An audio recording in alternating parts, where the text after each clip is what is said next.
Edinho, estou chegando aí em Paris, em Colombo, para a festa do dia 2 a 5 de junho, aí com você nessa festa maravilhosa, dos seus 5 anos de capoeira na França, com todo sucesso.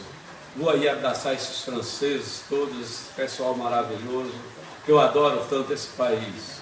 Vou tomar muito vinho, prepare vinho aí, que da outra vez eu fui em Bordeaux, fiquei de fogo lá tomando vinho. Um abração, Edinho.